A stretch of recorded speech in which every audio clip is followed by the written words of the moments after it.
Video देखने से पहले चैनल को सब्सक्राइब करना ना भूलें। दुखद है आपके लिए? देखिए, बीइंग ए डायरेक्टर मुझे अभी तक लग रहा था कि फिल्म स्टार्ट करना बड़ा मुश्किल काम है। स्टोरी नरेट करना, प्रोड्यूसर तैयार करना, उसके बाद शूटिंग करना, प्री प्रोडक्शन बड़ा मुश्किल होता है, प्रोडक्शन बड़ा मुश्किल होता है, फिर पोस्ट जब पे आए तो लगा पोस्ट बड़ा मुश्किल काम है। लेकिन अभी जब रिलीज़ हो रही तो ऐसा लग रहा है सबसे मुश्किल काम और सबसे मतलब ख़तरनाक काम मैं बोलूँगा, क्योंकि हर दिन ऐसा लग रहा है कि पता नहीं क्या होगा। वो मुश्किल काम है रिलीज़ को सस्टेन करना, अपनी फिल्म को सरवाइव करना।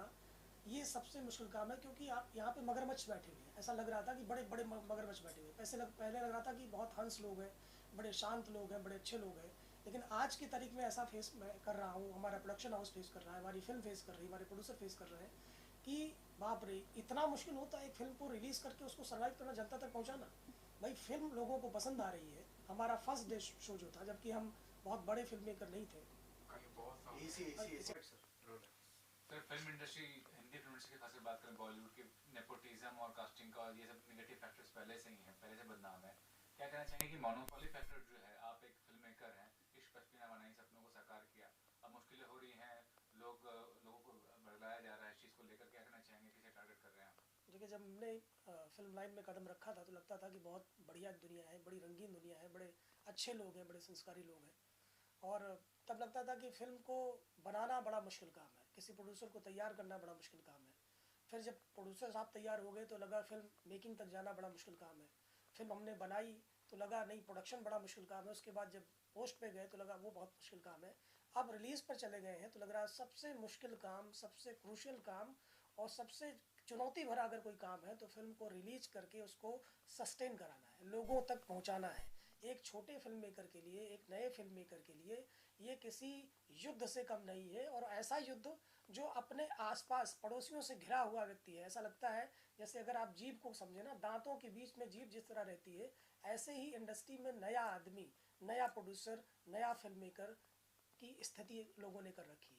जो बिजनेस टाइकून हैं, जो बड़े फिल्म मेकर हैं, जिनको लगता है कि उनकी ताबूतें तो हिल रही हैं, लेकिन उनको लगता है कि नहीं, अभी हम जिंदा हैं और बहुत कुछ कर सकते हैं।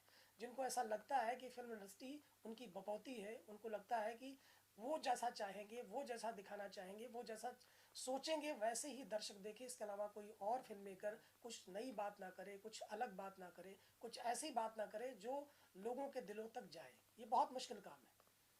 सर, आपसे जानना चाहूँगा कि भाविन को आपने एक डेब्यू का मौका दिया, इन्फ्लुएंसर को ज़्यादा मौका मिलता नहीं है, बहुत नेक काम किया है, लेकिन ये प्रोजेक्ट की क्या ऐसी बात है, आपने रिलीज़ किया, what is the thing which is most challenging, और क्या डिफिकल्टीज है, क्या परेशानियाँ हो रही हैं, उसके बारे में बताइए।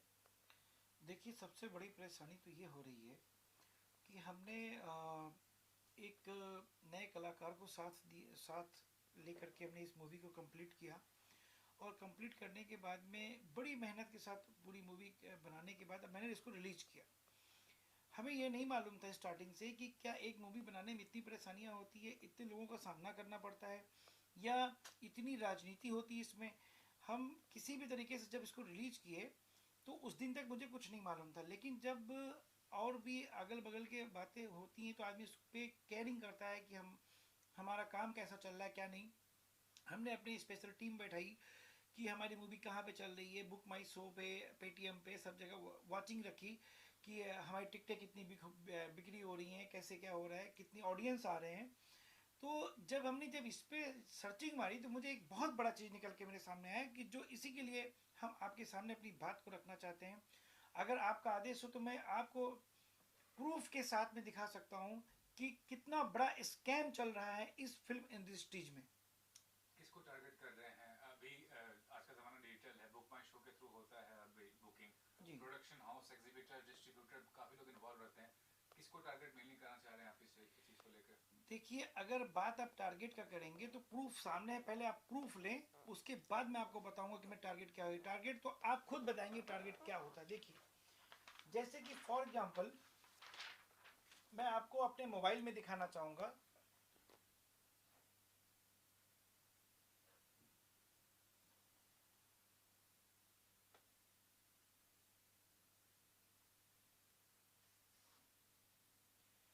देखिए, अगर आपको दिखाई दे रहा हो तो ये इश्क पश्मीना 24 तारीख का ये बुक माई शो के अंदर का ऑडी का ये पिक दिख रहा होगा। आपको दिख रहा है आपको? हाँ जी। अब मैं इसको थोड़ा छोटा करता हूँ, देखिए आपको टोटल हाउसफुल दिख रहा होगा। और इसके बावजूद जब ये हाउसफुल हुआ तो ये 4 टिकटें बची इसमें। जब ये 4 टिकटें बची तो मैंने कहा 4 टिकट क्यों बचे, एक काम करते, कोई जानने वाला अगर मेरा गोरखपुर में है तो उसको 4 टिकटें हम बुक करके देते हैं, जिससे कि हमारी एकदम हाउसफुल हो जाए। वो 4 टिकटें जब हमने बुक कराई तो उसके ये प्रूफ मेरे पास में है। जो 4 टिकटें ऑडी 3 दिख रहा है आपको, बाकायदा क्लियर दिख रहा होगा, बुकिंग आईडी के साथ में दिख रहा होगा, ये टिकट बुक हुई। लेकिन मैं आपको ये बताना चाह रहा हूँ कि जब ऑडियंस हमारे वहाँ पहुँच रहे हैं तो ऑडियंस को ये कहा जा रहा है कि सर टेक्निकल प्रॉब्लम है, आप इस मूवी को ना देखिए, आप इसके जगह पे ब्रह्मास्त्र देखिए। मेरा ये कहना है कि ब्रह्मास्त्र अगर चल रही है मूवी और उसमें टेक्निकल प्रॉब्लम नहीं है, ओनली फॉर इश्क पश्मीना में क्यों है? क्योंकि इसलिए है क्योंकि वो हाउसफुल है। फिर जब हमारे ऑडियंस ने बोला मैं इश्क पश्मीना देखना है, तो उन्होंने कहा सर आपके पास 2 ही ऑप्शन है कि या तो आप टिकट कैंसिल कराइए या तो आप ब्रह्मास्त्र मूवी देखिए। तो इस तरीके की बातों से ये निकल के आ रहा है कि कहीं ना कहीं लोग ये सोच रहे हैं कि हमारी हाउसफुल जा रहा है, इसको किस तरीके से इसे दबाया जाए और ये होपलेस हो और ये इंडस्ट्रीज को छोड़ के भागे। मेरी फॉल्ट क्या, खाली आप ये बताइए क्या क्या हमने फर्स्ट मूवी बनाई, हम लोग छोटे, हम लोग गरीब हैं। इसलिए एक चीज मैं आपको और दिखाना चाहूंगा, बहुत बड़ी बात,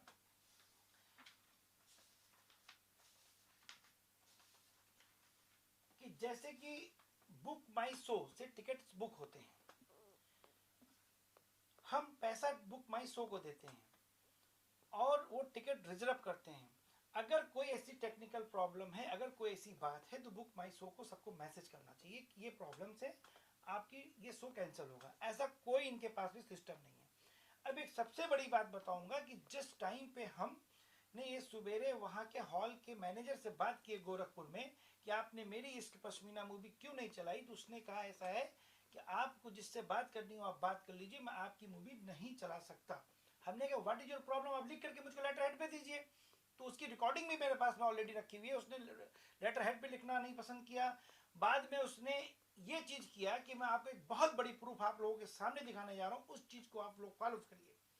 जैसे मैंने आपको दिखाया कि 24 तारीख को हमारी हाउसफुल है, इसी तरीके से मैं दिखाने जा रहा हूं आपको कि ये देखिए इश्क पश्मीना मूवी 25 को भी हाउसफुल है, लेकिन उन्होंने इस चीज को नजरअंदाज करके इन्होंने बुक माई शो से मेरा शो ही हटा दिया।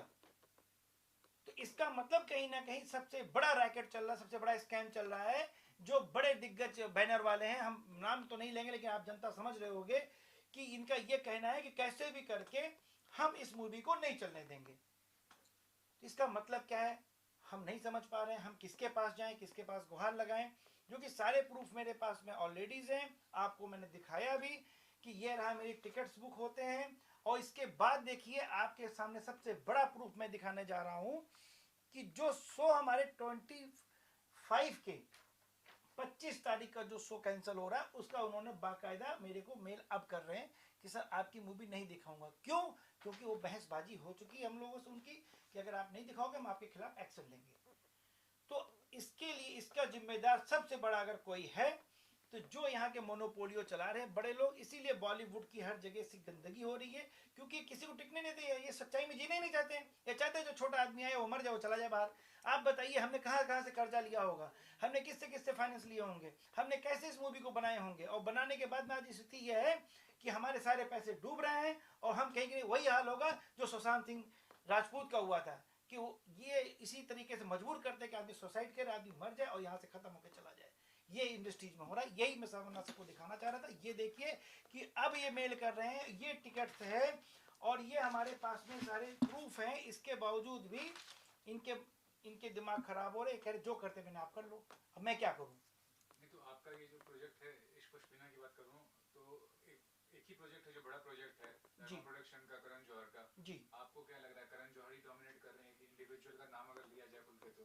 तो देखिए मैं अगर बात करें, क्योंकि मेरे पास ऑलरेडी वीडियो रिकॉर्डिंग तक मेरे पास में है, मेरे पास ऑलरेडी वीडियो रिकॉर्डिंग तक मेरे पास में है कि अगर बात करण जौहर जी की करें, मैं पर्टिकुलर ये नहीं कह रहा हूँ, मेरा खाली ये कहना है कि अगर ब्रह्मास्त्र का नाम आया तो ब्रह्मास्त्र जिसने रिलीज करी, जो मालिक है, इसका मतलब कहीं ना कहीं उसका हाथ है।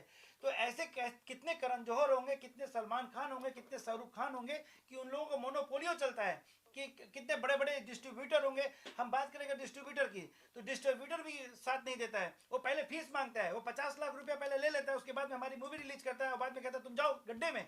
और सबसे बड़ी बात यही देखिए कि 52 शो उनके चलाते हैं ब्रह्मास्त्र के, और हम लोगों को शो नहीं मिलता। हम लोगों को 9 बजे मॉर्निंग की शो देते हैं, 9 बजे कौन मूवी देखने जाता है? और उन लोगों को अच्छे अच्छे शो दिए जाते हैं, अच्छे अच्छे हॉल दिए जाते हैं। इतनी इतनी बड़ी स्कैम लोग चलाते हैं। जैसे फॉर एग्जांपल कोई अगर नया आदमी आ जाए तो उसको ऐसा हैरेसमेंट करेंगे, ऐसा खत्म करेंगे कि दोबारा इंडस्ट्री में वो खड़ा ना हो पाए।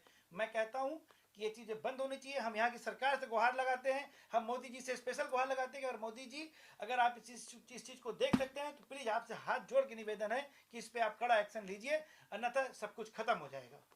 ये भी कहना चाहूंगा आपसे कि ये विषय तो ये तो समस्या आपकी है, अब समाधान क्या? समाधान भी होता है समस्या का, क्या स्टेप उठाना, लीगल स्टेप उठाने वाले, एसोसिएशन में जाने वाले हैं, क्या करने वाले हैं? कोई सुनवाई तो होगी, क्योंकि अगर इंडस्ट्री की बात करें तो किसी की भगवती है नहीं कि चार लोग देखिए इंडस्ट्री क्या कहना चाहेंगे? इंडस्ट्री चूंकि गवर्नमेंट ऑफ इंडिया की तरफ से ऐसी कोई इंडस्ट्री का दर्जा नहीं मिला है जिसका कोई अपना कानून हो, जिसका अपना कोई वो हो, तो इसलिए हमारे पास एसोसिएशन के अलावा जाने के अलावा कोई चांस नहीं है। हम लीगल नोटिस दे सकते हैं अपने एग्जीबिटर को कि भाई तुमने ऐसा क्यों किया। हम अपने जो डिस्ट्रीब्यूटर है उससे मेल के थ्रू या उसको एक वो दे सकते हैं कि भाई हमारे साथ ऐसा हो रहा है, आप हमारे सपोर्ट में रहो क्योंकि आपने फीस ली है हमारा सपोर्ट करने के लिए। लेकिन सवाल ये है कि ये कैसे हम लड़ाई लड़े कि अपनी फिल्म को रिलीज़ करें, अपनी फिल्म को लोगों तक पहुंचाने जाएं कि ये फाइट करें। अब ऐसे में जो इतना बड़ा फिल्म मेकर है जिसका नाम आया, अगर मैनेजर किसी का नाम ले रहा है तो इसका मतलब वही काम कर रहा होगा। हम कोई हम अपने मन से तो नाम ले नहीं रहे। तो इसके पीछे ये है मोनोपोली। एक तो स्कैम दिख रहा है मुझे दो चीज़ें इसमें दिख रही है। एक तो ये दिख रहा है कि उनको लग रहा है कि ये फिल्म सक्सेस हो रही है और ये फिल्म हमें कहीं ना कहीं डैमेज कर सकती है। दूसरा प्रॉब्लम क्या है कि बुक माई शो में अगर एक ही पैटर्न पर टिकट बुक हो रहे हैं हर जगह, 3-4 जगहों पे हमने देखा, कोलकाता में हमने देखा, पटना में हमने देखा, हमने असम में देखा, त्रिपुरा में देखा, अगरतला में, अगर एक ही पैटर्न पे टिकट बुक हो रहे हैं इसका मतलब इसके पीछे कोई ना कोई ऐसा गेम चल रहा है जो शायद छोटा फिल्म मेकर नहीं समझ पा रहा है। और उसके बाद क्योंकि अगर वो हाउसफुल दिखाएगा तो और कोई आदमी उसको बुक नहीं कर पाएगा। जब नहीं बुक कर पाएगा तो वो टिकट शो में जा नहीं पाएगा, और शो से जस्ट पहले उसको कैंसिल मार देना ये दिखाता है कि भाई ये मिनिमम लोगों की पॉलिसी होती है कि भाई इतने दर्शक हमें चाहिए मल्टीप्लेक्स को तभी वो शो ऑन करेंगे। अब जब आपने क्या किया, आपने खुद उसको बुक किया था, बुक मतलब ब्लॉक किया था, उसके बाद आपने उसको शो से पहले कैंसिल कर दिया, तो वहाँ दर्शक कहाँ दिखेंगे? क्योंकि हम तो बुक कर नहीं पाए। मैं आपको एक एग्जांपल डायरेक्ट बुक माई शो पे जाकर के दिखाना चाहता हूँ, इसको आप देखिए समझिए कि क्या ये स्कैम है लोग कैसे चलाते हैं, बड़े लोग मिल करके। 3-4 दिनों एक सेकंड के लिए मैं आपको दिखाना चाहता हूँ कि बड़े लोग कैसे स्कैम चलाते हैं। ये देखिए मैं आपके सामने लाइव जा रहा हूँ। ये देखिए बुक माई शो क्लिक किया मैंने, बुक माई शो सर मैं क्लिक करता हूँ सर, तो ये देखिएगा बैक आया। मैं आपको मैं 25 से दिखाऊंगा इस चीज को। प्लीज रिक्वेस्ट है कि आप लोग देखिए क्या है। ये शो 1 बजे का है दोपहर का। 25 को मैं करता हूं तो अब आप देखिए सेम स्क्रीन दिखेगा आपको एकदम एक्यूरेट। जैसे ये देखिए मैं फिर थोड़ा सा जूम करता हूं, ये देखिए सेम आप देखिए एक तरीके का दिखेगा। अब मैं फिर बैक जाता हूं, मैं 26 को जाता हूं, फिर 1 बजे वाला सेम शो सर देखिए फिर सेम 26 वाला भी जो है सेम स्क्रीन दिख रहा है। फिर 26 के बाद में 27 को जाता हूं, वही सेम 1 बजे का सीन आप देखिए सर, उसमें भी इसी तरीके से जाता है, सेम स्क्रीन सेम सीट। फिर आप 28 को जाइए, मैं आपको 29 तारीख तक 29 तक दिखाऊंगा सर। ये देखिए इसके बाद सेम स्क्रीन, जरा से भी कोई चेंजिंग नहीं। फिर इसके बाद में आप आए 29 तक में देखिए आप पूरा सेम स्क्रीन। इसका मतलब ये जाहिर होता है कि इस टिकट को ये लोग क्या करते हैं कि पहले से एग्जीबिटर से एंड डिस्ट्रीब्यूटर से मिल करके एंड हॉल वालों से मिल करके एंड बुक माई शो, सबसे बड़ा जो सपोर्टर इन लोगों का बुक माई शो से टिकट बुक करके ये लोग क्या करते हैं सर कि इसको होल्ड करते हैं। इसके बाद में क्या हुआ कि हमारी जनता जब इसके अंदर नहीं जा पाएगी, ठीक उसके शो के 10-15 मिनट पहले इसको कैंसिल करते हैं, 50% पैसा ये दे देते हैं हॉल वालों को, या इनकी आपस में सेटिंग होगी कि मैं इतने % तुमको दूंगा जो तुम्हें इनकम मिलता हो, लेकिन सामने वाले को मूवी को फ्लॉप करने का रास्ता ये लोग इस तरीके से बनाते हैं। ये जो मैं आप लोग को खुली मैं आपको दिखाया, और जो लोग अगर इस चीज को देखें, खुद भी जाइए बुक माई शो में जाइए और कैलकाटा सर्च करिए, कैलकाटा के ये मैंने आपको दिखाया है, ये सीन चल रहा है, ऐसे लोग कर रहे हैं। नहीं, ये बताइए कि अभी तो ये जो इशू है, क्या लीगल स्टेप उठाने वाले हैं, लीगली कोर्ट में कुछ? मैं क्लियर कर रहा हूं कि मैं इस चीज को यहां से लेकर के, जनता के दरबार से लेकर के, सरकार के दरबार से लेकर के, और निचली अदालत से लेकर सुप्रीम कोर्ट तक मैं जाऊंगा। इस मैटर को मैं शांत नहीं रखूंगा, क्योंकि मुझे हर्ट हुआ है। आज मैं मर रहा हूं, ऐसे पता नहीं कितने लोग यहाँ पे आते हैं इंडस्ट्रीज में, बेचारे घर द्वार जमीन बेच करके आते हैं, पैसे लगाते हैं, और उसको इन लोग टिकने नहीं देते हैं, इसलिए क्योंकि ये अपने आगे किसी को हाँकते नहीं है। मेरी रिक्वेस्ट है कि अगर सरकार हमारी सपोर्ट कर पाए वो करे, बाकी और हमारे माई बाप कोई है नहीं। लास्ट ये कहूँगा कि जब भी कुछ बुरा होता है तो उसको अच्छा भी होता है। आप और भी लोगों से मिले होंगे जिनके साथ ऐसा हुआ होगा, ऐसा अनुभव आपको नहीं लगता कि आवाज बन सकते हैं स्मॉल फिल्म मेकर्स के लिए? जब ऐसी स्थिति अगर पैदा हो तो आप उनके खिलाफ, उनके लिए आवाज उठाएं। सर, आवाज उठाने के एक्चुअल में क्या हुआ, 2 घंटा पहले मैं इतना डिप्रेस था कि मेरा दिमाग नहीं काम कर रहा था। मैं क्या करूंगा, मैं क्या जवाब दूंगा जिन जिन लोगों से मैं कर्जा ला करके मैंने मूवी को बनाया है, हम उनको क्या जवाब देंगे जिनको मैंने बोला था कि सर ऐसा कि मैं आपको ब्याज तो नहीं दे पाऊंगा, लेकिन आपका मूलधन मैं वापस करूंगा। लेकिन आज की स्थिति ये है, हमने मूवी बना तो दी है, लेकिन इन लोगों ने ऐसा स्कैम किया, ऐसा गेम खेला है कि आज हमारी मूवी की कलेक्शन 50,000 की नहीं हो रही है। क्यों नहीं हो रही? रीजन ये है कि ये लोग इस तरीके से कर रहे हैं, और ऐसे ही छोटे बेचारे जैसे आते हैं अपने काम को लेकर के कि हाँ कुछ हम भी कर सके, उसको इसी तरीके से लोग खत्म करते हैं इस इंडस्ट्रीज में। आपका नाम लेते हैं पहले। तो नहीं, आप अपने हिसाब से बोलो, फिर बाद में। भाविन की बहुत बड़ी फैन फॉलोइंग है, जो प्रोजेक्ट भी आपका एक लव स्टोरी है, लव स्टोरी आज के दौर में बहुत जरूरी है, सिंपल लव स्टोरी है, जो कि बहुत अच्छे से फिल्म है आपने। क्या वजह रही आपको लगता है कि इतने लोग पसंद करें इस फिल्म को? What is the reason for? देखिए, ये फिल्म मैं बार बार कहता हूँ, बॉलीवुड में अच्छी कहानियों की, फ्रेश कहानियों की बहुत बड़ी कमी आ गई है। जब भी कोई किसी ने नई कहानी बनाई है, फ्रेश कहानी बनाई है, अच्छा ट्रीट किया है, तो लोगों ने उसको अप्रिशिएट किया है और फिल्मों ने अच्छा काम किया है। बहुत सारी फिल्में पिछले कई सालों में बनी हैं जिनके पास नया कंटेंट आया। हमारी फिल्में भी लोगों को नया कंटेंट मिला है। लव स्टोरी है, लेकिन लव स्टोरी का एंगल अलग है, उसका ट्रीटमेंट अलग है, उसको जिस तरह से हमने डिज़ाइन किया है वो लोगों को पसंद आ रहा है, उसकी सिंपलिसिटी पसंद आ रही है, उसमें कोई फैंटेसी नहीं है, उसमें कोई BFX। आज पिछले मैं 2 साल से देख रहा हूँ फिल्म इंडस्ट्री में 90% फिल्में सिर्फ और सिर्फ BFX के दम पे अपने आप को स्टेब्लिश करना चाहती, जबकि ये जो चीज़ें होती ना भाई, ये इमोशन का मामला है, और इमोशन BFX से नहीं आता है, इमोशन आँखों से आता है, चेहरे से आता है, बॉडी से आता है, वॉइस मॉड्यूलेशन से आता है, जो BFX नहीं कर सकता। मुझे लगता है कि वो सिंपलिसिटी, स्टोरी का सादगीपन, कैरेक्टरों का आम आदमी जैसा दिखना, उनके अंदर कुछ फ्रेशनेस दिखना, ऑनेस्टी दिखनी, ये लोगों को कहीं ना कहीं छू रही है, उनको दिलों को हर्ट कर रही है, टच कर रही है। और सबसे कमाल ये है, हमारे गाने का म्यूज़िक बड़ा मेलोडियस है जो उसको सपोर्ट कर रहा है। तीसरी जो चीज़ है फिल्म की, वो है भाविन की अपनी फ़ैन फॉलोइंग, और चौथी चीज़ है हम लोगों का एक सिंपल तरीके से फिल्म को प्रमोट करना। हम किसी भी तरह से ये नहीं चाहते कि हम इंडस्ट्री में कदम जमाने आए, ना कि फाइट करने आए। इसलिए हमारा जो सपोर्टर है वो हमारा दर्शक है, हमारा जो माई बाप है वो हमारा दर्शक है।